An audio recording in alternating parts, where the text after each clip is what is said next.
Boa tarde, boa tarde a todos os presentes. Eu julgo que ainda vão entrar mais algumas pessoas, e portanto vamos aguardar só mais um pouquinho, está bem? Vejo que já temos aqui uma Cláudia, uma Joana, uma Patrícia, uma Inês. Muito bem. Eu gosto sempre de fazer estas sessões, estes webinars, de uma forma muito descontraída, hum, mas gostaria também de perceber um pouquinho quem é que vocês são e o que é que fazem, se já estão na área da medicina estética, se já trabalham nesta área ou não, se são internos de formação geral, alguns da especialidade também. Se conseguirem deixar aí por escrito na janelinha que diz conversa, eu agradecia só para ter a noção para quem é que também estou a falar, porque algumas pessoas já trabalham inclusive na área, outras nem por isso. E se conseguirem deixar aí algum feedback, acabava por ser interessante.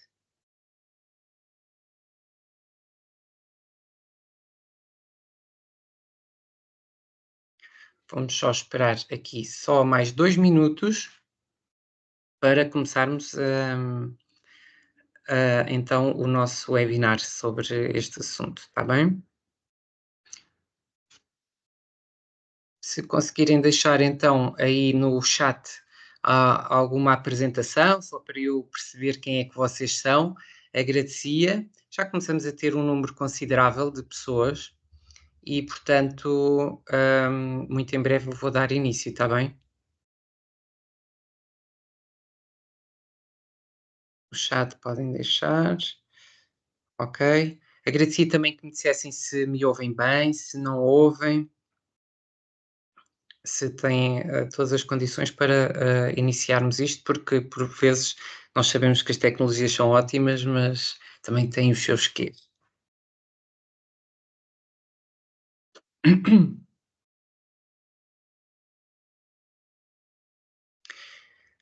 Ok, formação. Muito bem. Curiosidade neste tema da tricologia, claro. E eu acho que a curiosidade neste tema acaba. Ok, obrigado Andreia, obrigado Joana. A curiosidade neste tema acaba por crescer de uma forma exponencial.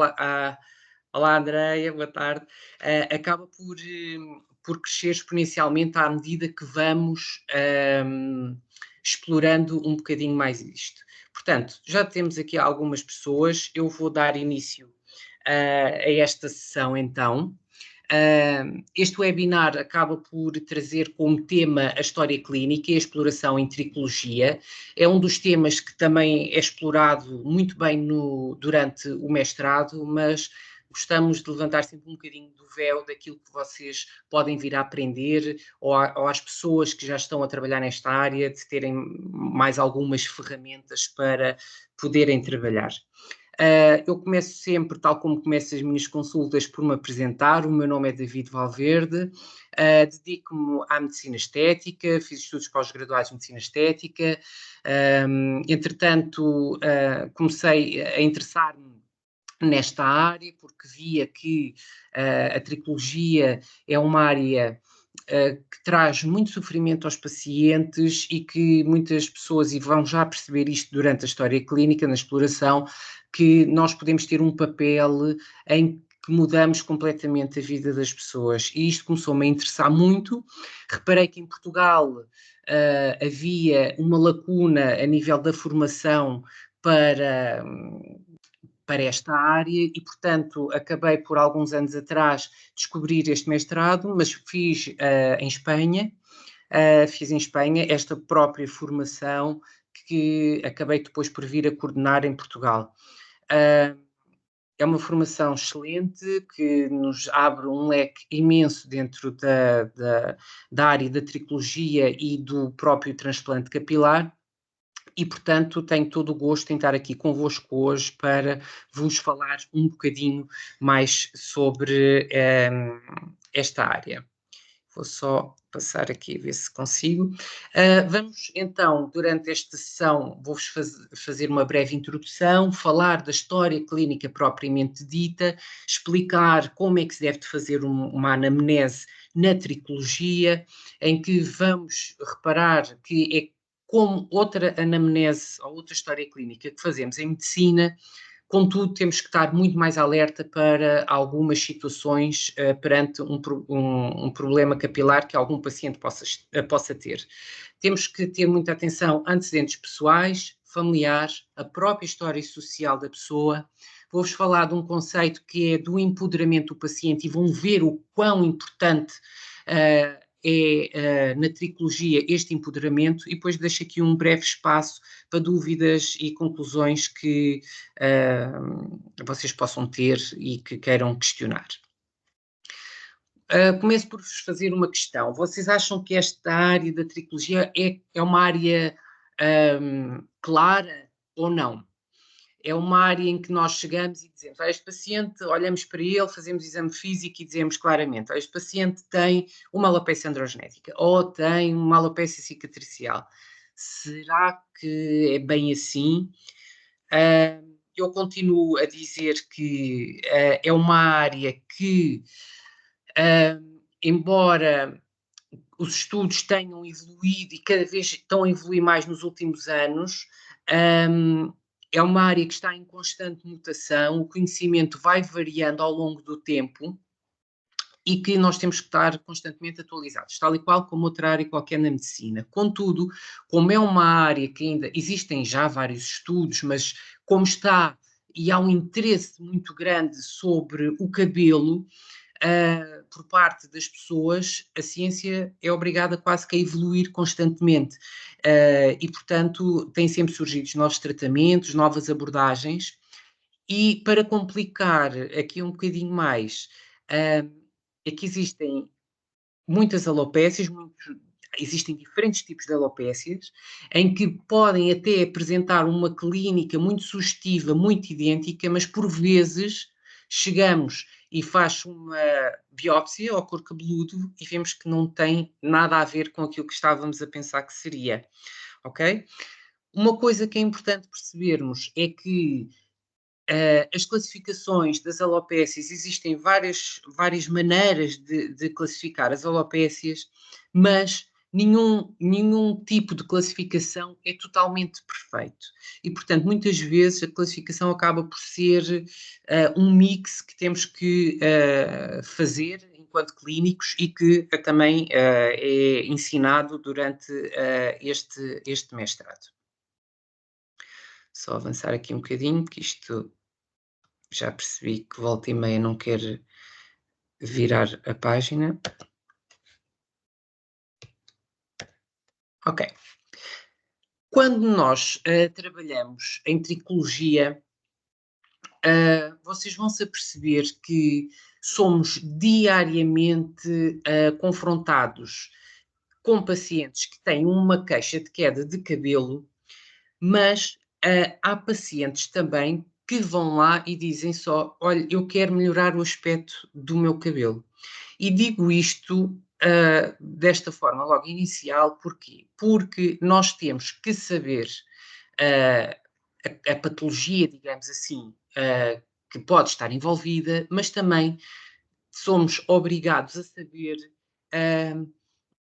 que cuidados é que temos que ter com o nosso cabelo, de uma forma talvez um pouco mais cosmética, muitas das vezes, porque há pessoas efetivamente que só querem melhorar a qualidade. Estão fartos de usar uns shampoos, ou vão ao cabeleireiro e sugerem aquilo e depois aquilo não funcionou, e portanto nós também temos que ter esta noção. Contudo, a relação médico-paciente tem que ser muito, muito, muito grande quando falamos em tricologia, e é importantíssimo estabelecer relações de confiança. E esta relação de confiança acontece geralmente só uma vez, que é na primeira consulta. Portanto, temos que fazer uma anamnese cuidada, entender o paciente que temos à frente, para conseguirmos trabalhar então esta relação médico-paciente. Existem vários tipos de exames que podemos fazer, desde os não invasivos aos invasivos. Existem vários métodos de diagnóstico, mas, como evidente, isto já estamos aqui a falar um bocadinho de exame físico, nós temos que começar sempre pelos não invasivos. Os nossos tratamentos começam sempre com um bom diagnóstico. Claro é que antes de fazermos a anamnese, antes temos que fazer uma anamnese, mas quero que tenham a noção já que existem na consulta testes que vão ser não invasivos e invasivos. E os não invasivos temos testes de tração da pilosidade, ver a sua fragilidade, a própria contagem, a tricoscopia, que para quem não percebe é como se fosse uma dermatoscopia, mas a nível capilar e do couro cabeludo, e depois temos por vezes que avançar para métodos mais invasivos, como um tricograma ou uma biópsia. Claro é que a biópsia acaba por ser muitas das vezes o fim da linha, porque se temos claramente na nossa história, no nosso exame físico, etc., e num perfil analítico, por exemplo, e conseguimos perceber que estamos perante uma alopecia androgenética, também não vamos estar a fazer biópsias a todos os pacientes. Nós temos que, quando estamos perante um paciente, a primeira consulta não deve ser aquela consulta a despachar, entre aspas. É uma consulta que deve ser feita com calma, em que nós temos que perceber a cronologia dos sintomas para depois podermos cruzar o nosso raciocínio clínico. Temos que perceber os antecedentes pessoais daquela pessoa, identificar possíveis riscos que possam estar envolvidos numa alopécia, para podermos efetivamente considerar então os nossos tratamentos, não é? E claro é perceber se existe ou não antecedentes familiares também que possam vir-se a cruzar com a patologia em que estamos presentes. Há uma tendência muito grande para quem faz consultas de tricologia. Vou andar aqui para trás. A quem faz consultas em tricologia há uma tendência muito grande, que é quando a pessoa entra no consultório, focamos logo no cabelo, porque é mais forte do que nós e involuntariamente começamos a fazer diagnósticos assim que a pessoa entra, ok? É esta parte que eu vos gostava de alertar, que devemos de controlar o nosso impulso, porque se nós não o controlamos, vamos inconscientemente guiar quase toda a nossa história a favor daquele diagnóstico, não é? É uma área em que nós, sim senhora, a pessoa pode estar a entrar e nós olhamos e podemos ter uma percepção do que poderá ser, mas não deixem que essa percepção vos diga o diagnóstico final. Está bem? Controlem este impulso, porque muitas vezes estão outro tipo de alopécias à espreita e nós ficamos condicionados por esse pensamento inicial que tivemos. Faça isto, e agora tentando fazer aqui uma tentativa de interação convosco, pergunto-vos, temos aqui duas imagens e vocês, aparece-vos paciente da esquerda e o paciente da direita, vocês acham que isto é o mesmo tipo de alopécia? Sim ou não? E porquê? Vou-vos pedir aqui só em 30 segundos, conseguem, ou se alguém quer escrever aqui no chat alguma coisa, se acham que é a mesma coisa, se não é, qual é a vossa percepção? Vou deixar aqui um bocadinho em aberta a conversa para ver o que é que vocês me têm a dizer sobre isso.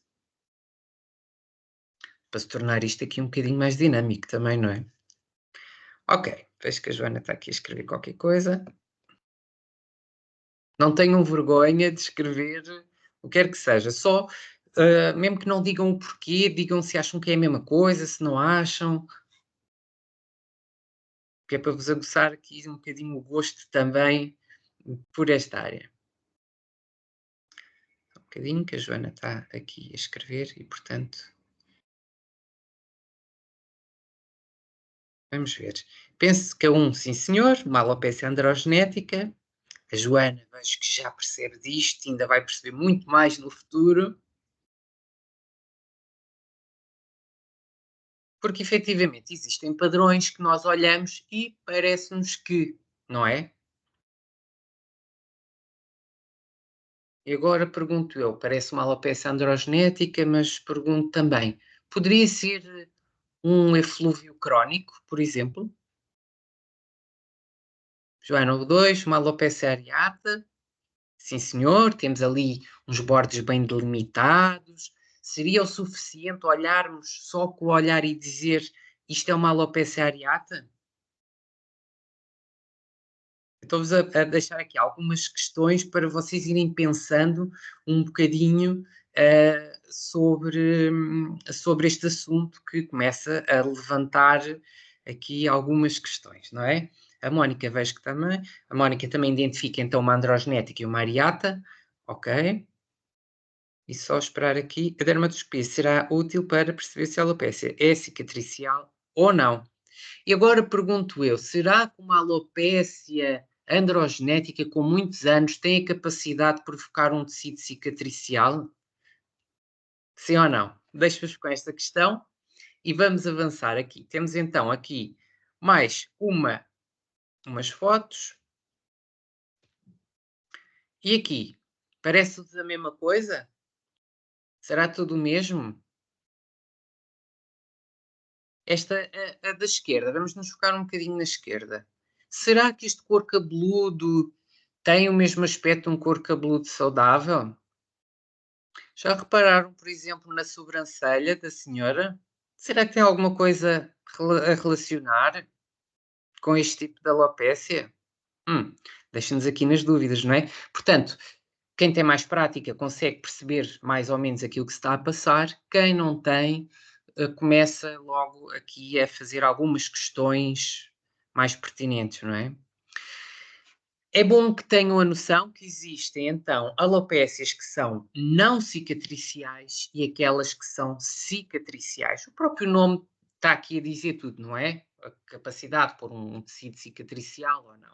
E depois existem várias, dentro das não cicatriciais, a androgenética, a areata, a protração, os eflúvios, os telogénicos, que acontecem imenso, as tricotilomanias, que é o ato de arrancar cabelo, etc. Será que isso é possível ser visto numa tricoscopia? Será que é importante conhecermos o paciente para perceber que ele possa ter esse distúrbio?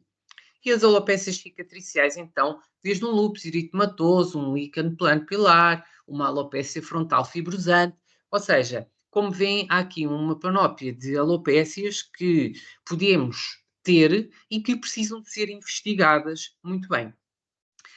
Como eu disse, nós muitas vezes é que temos de começar a puxar pelo doente, então, na história clínica, porque há respostas, como eu aqui exponho, que dizem mesmo, olha, estou aqui pelo meu cabelo. Isto é muito vago. Já aqui pelo meu cabelo, então, mas o quê? Tem caído, não tem caído? Quantos é que cai? Nota que a alguma altura do ano cai mais? Alguma situação envolvida?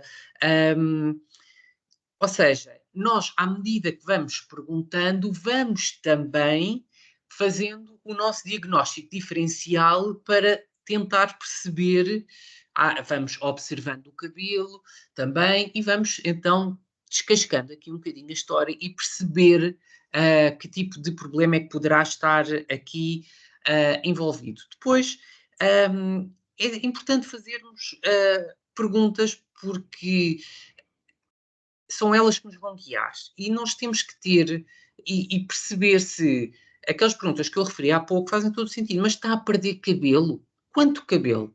Nós perdemos cabelo por dia, certo? Sabem quantos cabelos é que perdemos por dia? 100, cento e poucos, 150, por aí. Que é normal, não é? E há pessoas que não acham aquilo nada normal.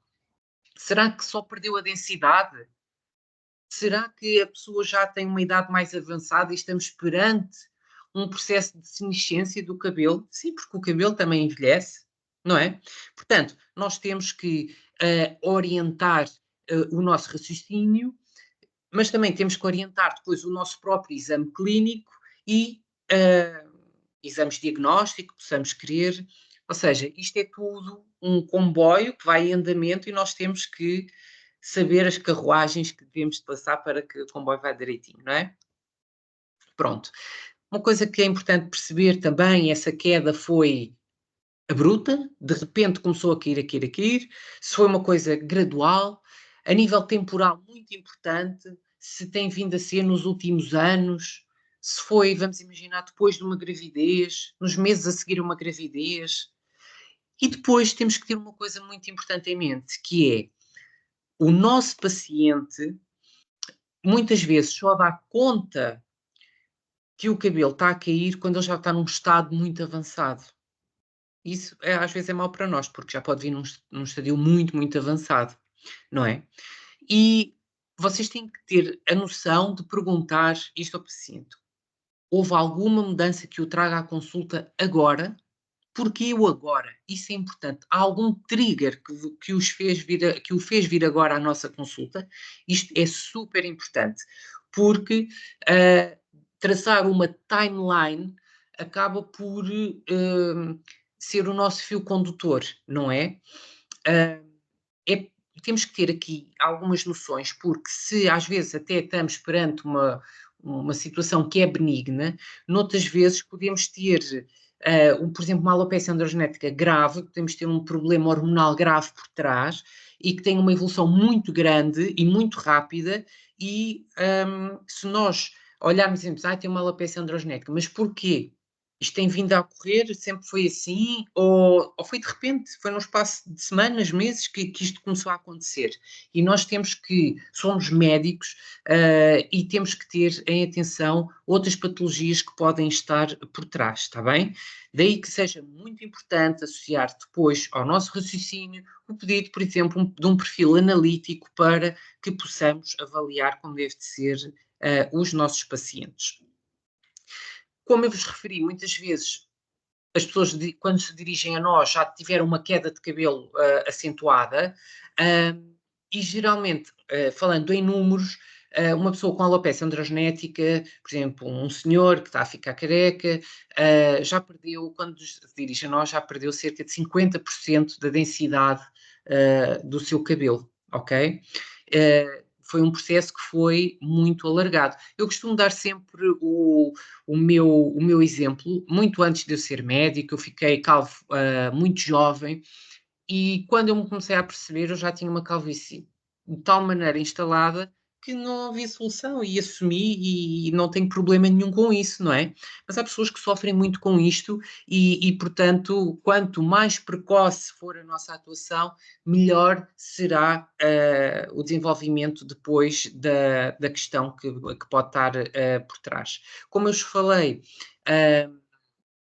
devemos sempre que ter em atenção aos exames que estão disponíveis, digamos assim, para nos orientar no nosso diagnóstico e muitas vezes temos que ter em atenção que, vamos imaginar, aquela alopecia androgenética rapidíssima que aconteceu, nós temos que ver, epá, será que temos aqui um problema de vamos imaginar, uma neoplasia secretora de androgénios?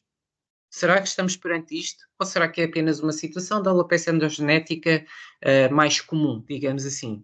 Portanto, lembrem-se sempre que temos ferramentas para poder avançarmos mais se quisermos. A alopecia areata, que algumas de vocês conseguiram identificar, é uma coisa que é muito rápida, ok? Também. Muitas vezes, literalmente, aquilo é do dia para a noite.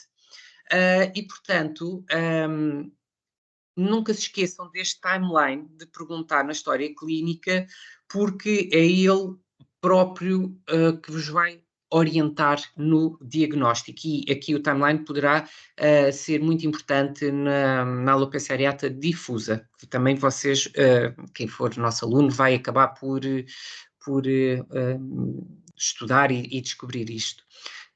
Temos sempre que fazer um exame físico completo. Há muitas pessoas que dizem, que estranho, sim, mas devemos de fazer um exame físico completo, tentar perceber se há desencadeadores que possam estar envolvidos numa alopecia, por exemplo, uma falta de ferro, uma anemia, e vocês dizem, então vou fazer um exame de uma pessoa está com queda de cabelo e vou olhar para as unhas, por exemplo. Sim, nós sabemos que uma falta de ferro poderá provocar uma coloníquia, não é?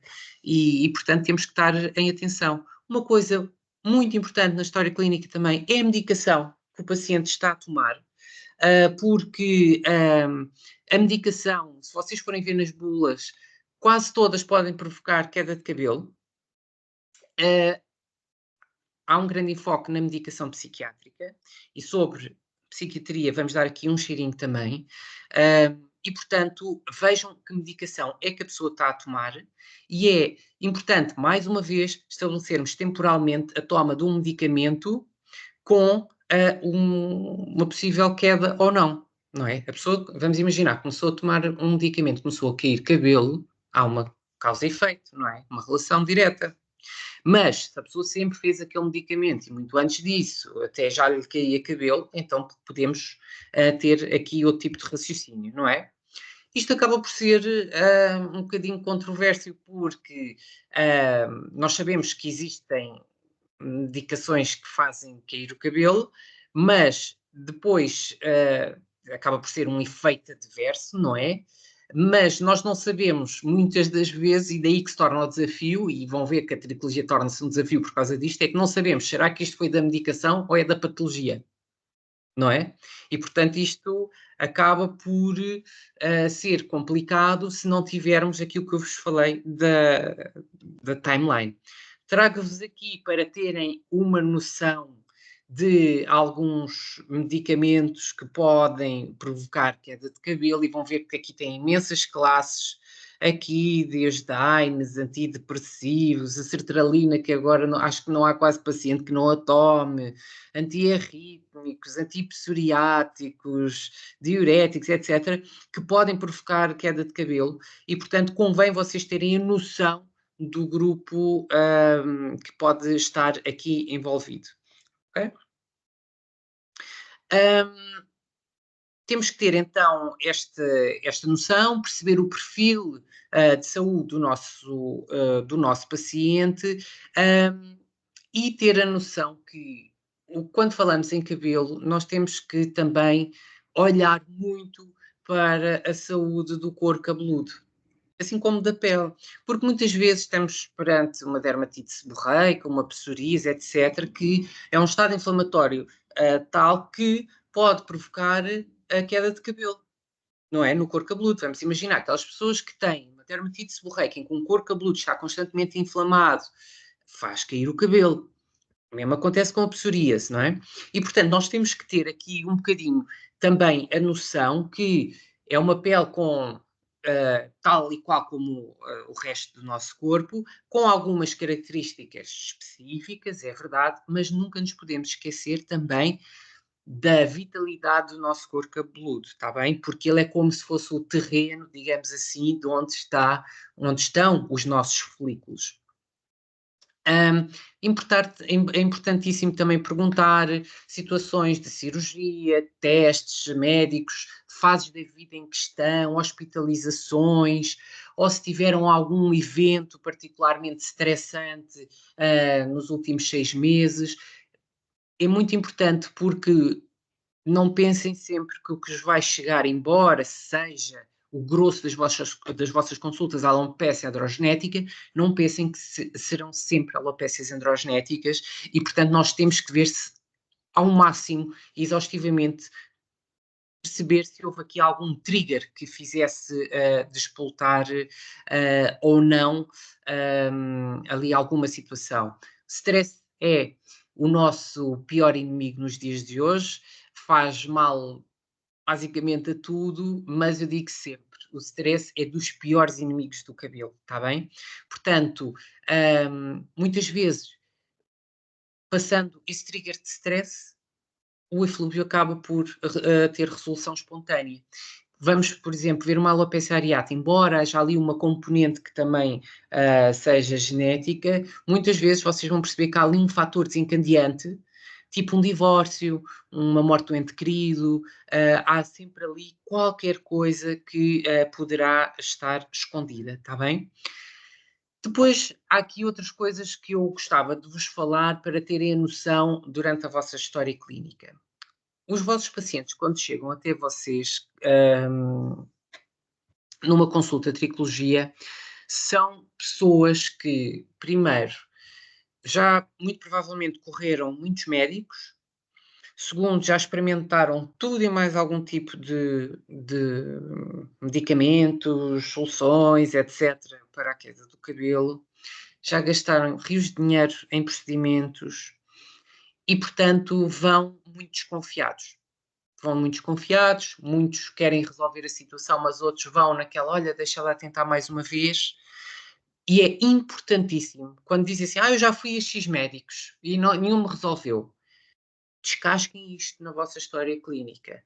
É perceber, já foram ao médico, mas o que é que fizeram? Resolveu, não resolveu? Fez medicação oral, fez só tópica, fez tratamentos, não fez, em gabinete, porque se tiveram perante procedimentos que foram ineficazes, não vale a pena estar a repeti-los. Ou se forem ineficazes, porquê que foram ineficazes? Foram bem explicados, por exemplo, a utilização do minoxidil? Foi bem explicado como é que é a aplicação? O que é suposto acontecer? Se calhar não, não é? E depois temos que ter aqui outra questão, que é trazer os nossos pacientes à realidade. Nós nunca teremos o cabelo que tínhamos durante a nossa adolescência, porque é uma altura em que o nosso cabelo está maravilhoso e o cabelo vai, ao longo do tempo, mudando as suas características.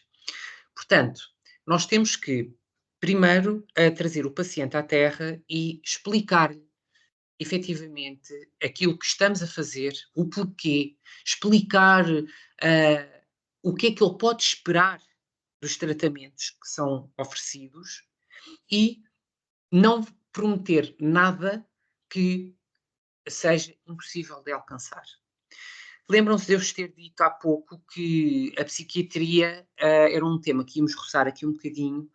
Nós temos a queda de cabelo traz um sofrimento atroz às pessoas e muitas pessoas que têm problemas de cabelo muitas vezes têm um problema psiquiátrico que anda de mãos dadas com a pessoa e, portanto, nós temos que ter muito respeito por isso e tentar perceber a pessoa que temos à frente. Não podemos de todo prometer coisas que não vamos alcançar, até porque os pacientes em tricologia, acreditem em mim, são muito, muito exigentes. Porque, efetivamente, podem ter uma patologia, mas não é aquele paciente que vai a uma urgência numa questão de life saving, certo?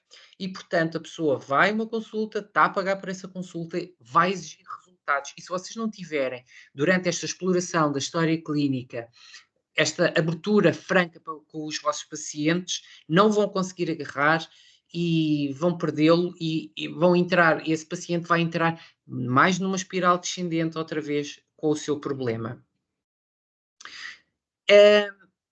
Nós temos que,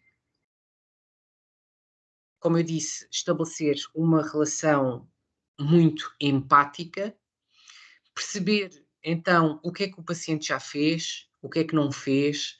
Há muitos colegas, e não digo colegas médicos, porque nós temos uma ética profissional e um código deontológico que nos rege, mas há muitos sítios que prometem coisas milagrosas para o cabelo, etc., e que enganam as pessoas.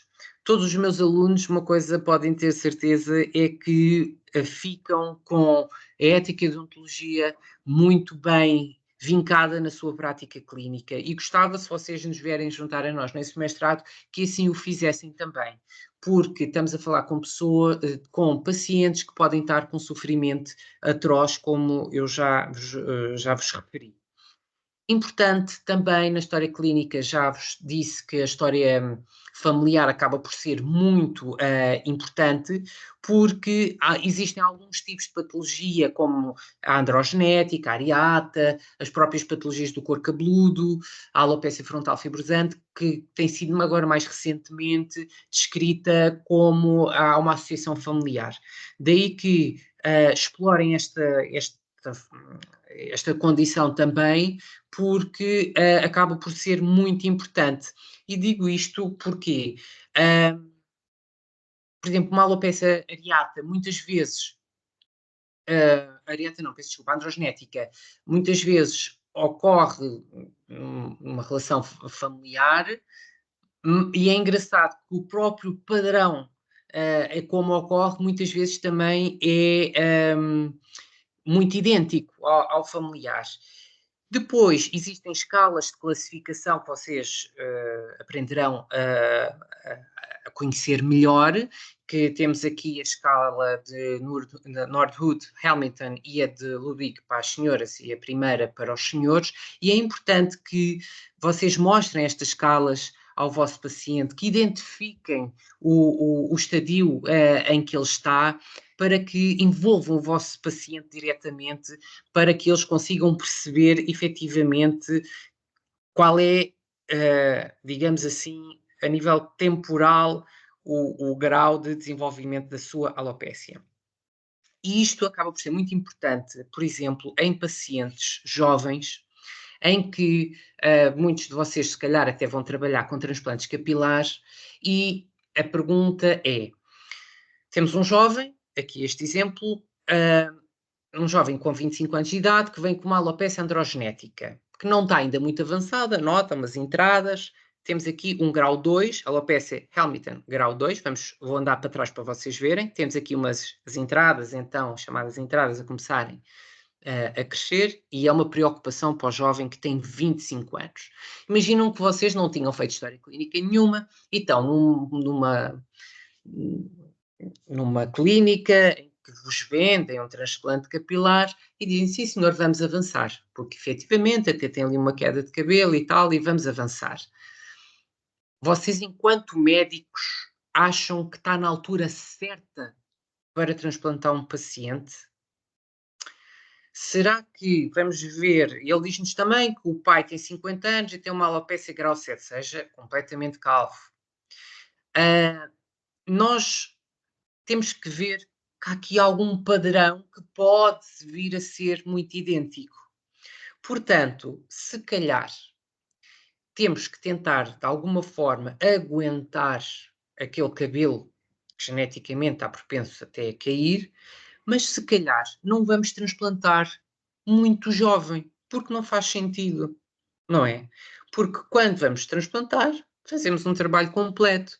Se calhar vamos então tentar ver como é que reage a medicação, ver se não há algum distúrbio ali por trás, tentar manter aquele cabelo o máximo de tempo possível e, efetivamente, se calhar, quando tiver 30 e muitos, 40, etc., se notar uma evolução muito grande, aí sim transplantar. Mas não faz sentido estar a transplantar uma pessoa muito jovem, mesmo que haja um padrão familiar.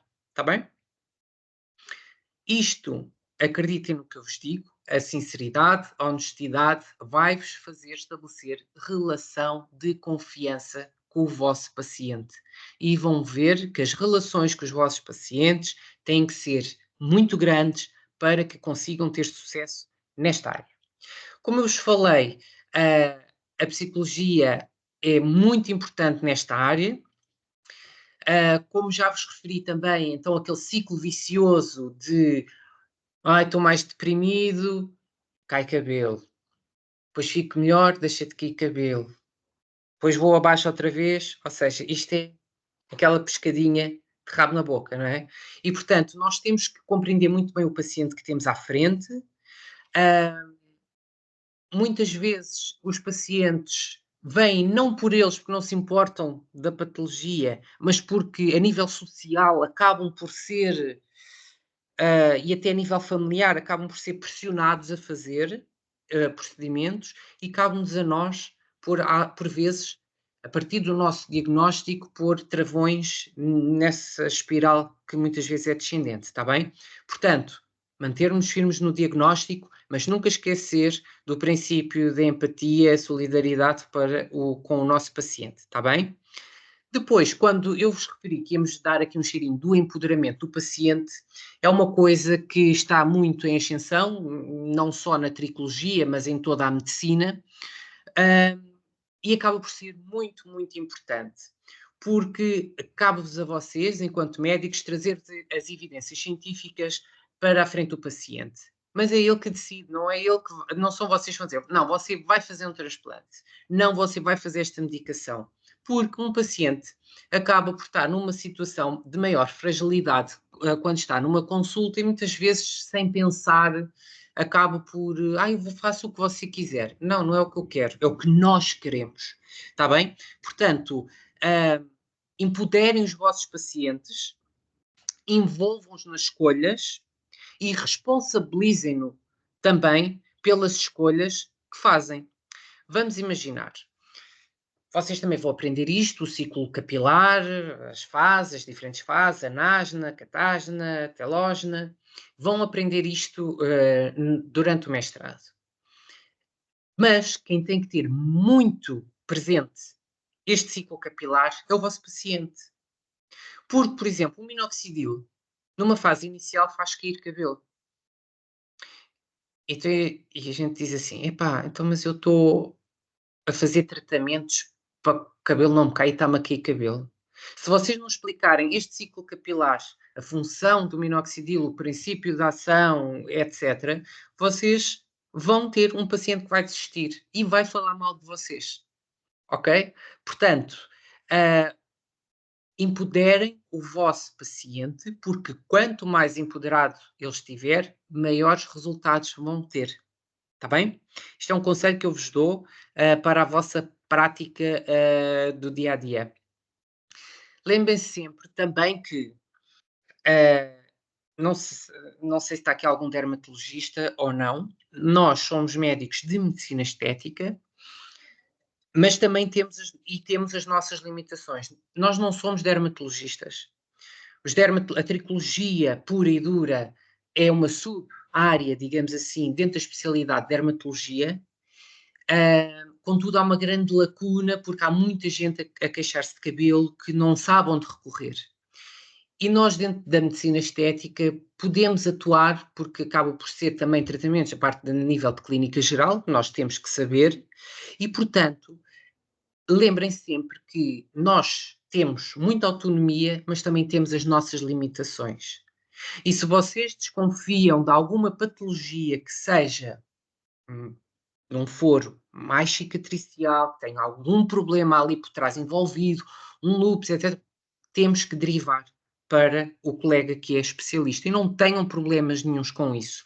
Façam pontes com colegas que trabalhem na área e derivem os vossos pacientes. E isto só vos vai dar credibilidade, não vos vai pôr por caminhos apertados e vão ver que vai tudo correr muito melhor para o vosso paciente, está bem? Lembrem-se sempre que a relação de confiança com o nosso paciente vai ditar o sucesso ao diagnóstico do nosso tratamento. Faça isto e já vai aqui um bocadinho longo a nossa conversa. Deixo-vos então aqui com um bocadinho, se quiserem, a fazer alguma questão. Terei todo o gosto em vos responder e claro é que como coordenador da formação do mestrado, acredito muito no potencial de todos os nossos formadores e acredito sim que temos uma formação de topo que me permitiu, por exemplo, a mim, montar uma clínica e dedicar-me hoje em dia a esta área que gosto tanto. Faça isto, alguma questão, alguma dúvida que tenham, queiram fazer? Dar aqui uns minutinhos.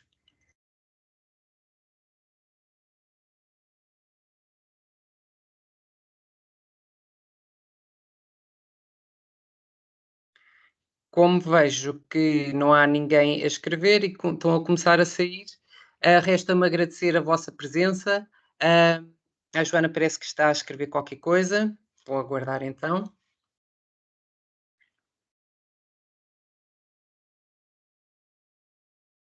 Não tem dúvidas, obrigado. A Raquel também está a agradecer. Faça isto, resta-me agradecer a todos os presentes, espero por vocês no nosso mestrado, se assim o desejarem, e desejo-vos um resto, um bom dia para todos. Bom descanso.